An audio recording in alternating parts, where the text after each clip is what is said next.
Welcome, आप सभी का स्वागत।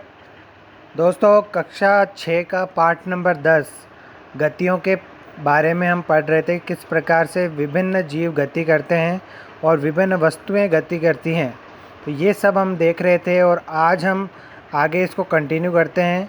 गति के प्रकार, किस प्रकार की गति के कितने प्रकार होते हैं, किस प्रकार से गति होती है, क्या वो एक सीधी दिशा में होती है या फिर वो वक्राकार यानी एक वृत्त के अनुदिश होती है या सरल रेखा में चलती है। तो कई सारी जो हम गतियाँ देखते हैं, जैसे गाड़ी अगर रोड पे चल रही है, कोई कार अगर रोड पे चल रही है या फिर कोई पैदल चल रहा है, तो वो किसी एक रेखा के अनुदिश चलते हैं।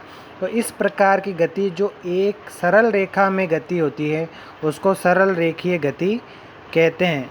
इसी प्रकार से आपने देखा होगा कि जो पंखा चलता है वो गोल गोल घूमता है और आपके जो टेबल फैन होते हैं वो भी गोल गोल घूमते हैं। इसी प्रकार से पहले जो पूर्व समय में जो कुएं से पानी निकाला जाता था, उसमें बेल चारों तरफ घूमता था। इसी प्रकार से जो घानी का तेल निकलता है, उसमें भी बेल गोलाकार तरीके से घूमता है। इसको वर्तुल गति बोलते हैं, यानी हम वृत्ताकार पथ में गति होती है।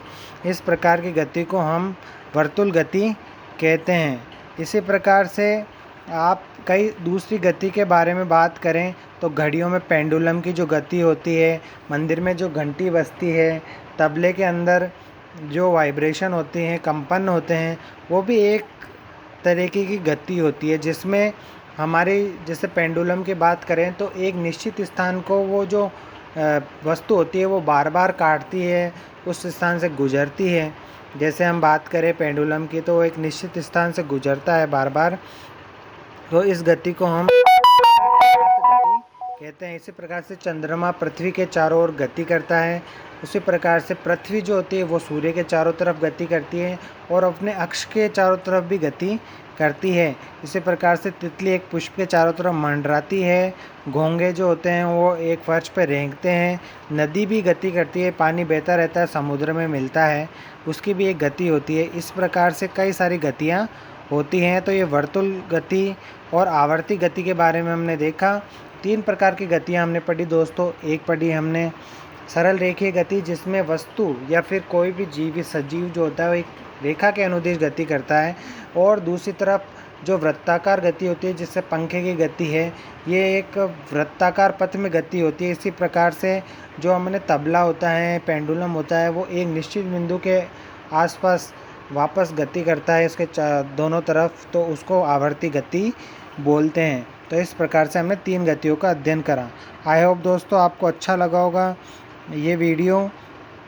तो हमने देखा इस वीडियो में एक स्थान से दूसरे स्थान पर जाने के लिए हम साधनों का उपयोग करते हैं, और हम पूरे विश्व में जो प्रणाली को माना गया है मात्रकों के लिए, वो अंतर्राष्ट्रीय प्रणाली एसआई मात्रक होता है। एसआई मात्रकों में लंबाई का जो मात्रक होता है वो मीटर होता है। सरल रेखा में जो गति होती है उसे सरल रेखीय गति कहते हैं। वर्तुल गति में कोई वस्तु इस प्रकार गति करती है कि किसी नियत बिंदु से दूरी समान रहती है, जबकि ऐसी गति जो निश्चित अंतराल के बाद दोहरा जाती है उसे आवर्ती गति कहते हैं। तो दोस्तों, आई होप ये वीडियो आपको पसंद आया होगा। Thank you so much.